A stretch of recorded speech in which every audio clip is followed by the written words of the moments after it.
Hello बच्चों।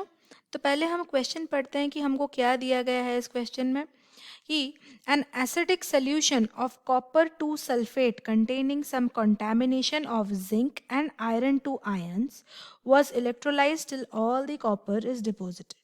If electrolysis is further continued for some time, the product liberated at cathode is dash. यहाँ पे हमको चार option दिए गए हैं। फर्स्ट ऑप्शन कह रहा है Fe यानी कि iron, second option is Zn यानी कि zinc, third option is hydrogen, fourth option is alloy of zinc and iron.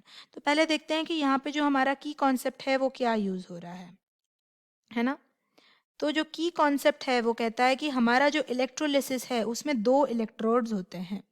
वो जो दो इलेक्ट्रोड्स रहते हैं वो क्या क्या रहते हैं, एक होता है एनोड और एक होता है कैथोड। तो इनके नाम से हमको क्या पता चलेगा कि जो इलेक्ट्रोलाइट रहता है उसमें एक तो पॉजिटिव आयन रहते हैं और एक नेगेटिव आयन रहते हैं। जो पॉजिटिव आयन रहते हैं वो कैथोड की ओर भागेंगे, जो नेगेटिव आयन रहते हैं वो एनोड की ओर भागेंगे। तो ये जो हमारा इलेक्ट्रोलाइट यहाँ पे दिया गया है वो है कॉपर सल्फेट, है ना। तो कॉपर सल्फेट का जो फॉर्मूला होता है वो होता है CuSO4, यानी कि यहाँ पे जो कॉपर रहता है वो +2 फॉर्म में रहता है ना।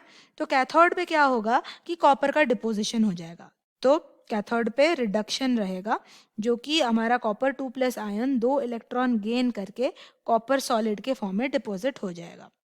लेकिन ये सब डिपॉजिट होने के बाद अगर फर्दर इलेक्ट्रोलिसिस करते हैं तो हमारा इलेक्ट्रोलाइट में जैसे कि यहाँ दिया गया है कि जिंक और आयरन है ना। तो जिंक भी है, जिंक और आयरन भी और यहाँ पे हमारा क्या रहता है कि वाटर में से H+ भी रहता है ना। तो अभी अगर हम जिंक देखेंगे वो उसका +2 आयन है, आयरन देखेंगे उसका भी +2 है और हाइड्रोजन जो है वो H+ के फॉर्म में है।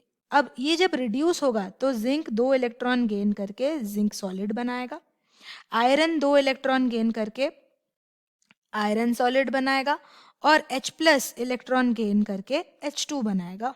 या फिर हम इसको ऐसे लिख सकते हैं 2H+ +2 electron gives rise to H2 gas.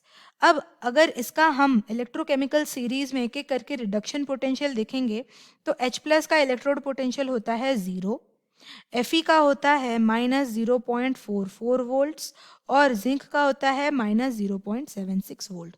तो ये इनके रिडक्शन पोटेंशियल्स हैं। अगर रिडक्शन पोटेंशियल का मतलब जानेंगे तो रिडक्शन पोटेंशियल यानी कि जिसका रिड्यूस होने का टेंडेंसी ज़्यादा रहता है उसका रिडक्शन पोटेंशियल उतना ज़्यादा रहेगा। तो इन तीनों को कंपेयर करेंगे तो सबसे ज़्यादा रिडक्शन पोटेंशियल हाइड्रोजन का है, यानी कि tendency to get reduced hydrogen ion का सबसे ज़्यादा है।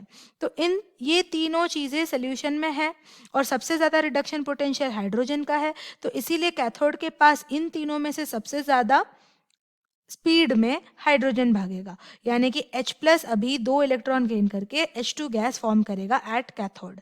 तो यानी कि हमारा ऑप्शन सी करेक्ट हो जाएगा, राइट। तो if electrolysis is further continued for some time the product liberated at cathode is hydrogen gas, यानी कि हमारा जो सोल्यूशन है वो है option C hydrogen gas. I hope you understand the solution. Thank you.